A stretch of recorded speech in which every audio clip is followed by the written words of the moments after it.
Kia ora te whānau, ko Rāni Rereweri tēnei, huri no te whakatōhea, no tūhoi, no ngā puhi hoki. Ko tēnei au e kōrero ana i tō tātou reo rangatira, tino nākau nui ana hau ki tēnei reo, ki tōku Māoritanga hoki.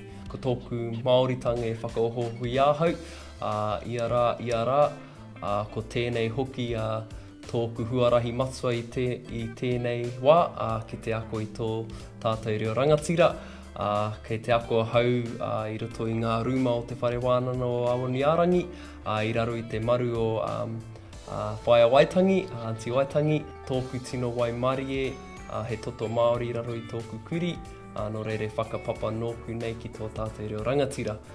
Te atāhu o te reo, engari, ke te hiko e tonua hau i tēnei, ko te wawata, kia tipu ai oku tamariki, engari kāre au e tamariki i tēnei wā, engari e te wā ka whai pēpē au, ko te timanako, ka ko rātou i te reo, ka noho Māori i rātou, ka tū Māori i rātou, i te ao i te pō.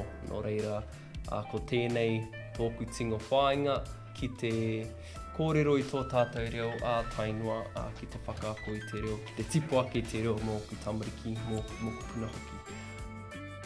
A tēnā koutou katoa, a ko wāru e rāpana tōku ingoa, a he kāwai hiki anō tūhoi pōtiki. Ko te reo ki ahau, te aho tā huhu o tō tātou ahurea. A ki te kua te reo Māori, a kanaro tō tātou ahurea. E tika ana, me poi, me hāpai tia tō tātou reo, i roto i tēnei au Pākehā. Anō nei, me whakatōhia i ngā Māori mā taurana i roto i a tātou katoa, kia pua wai i roto i tēnei au.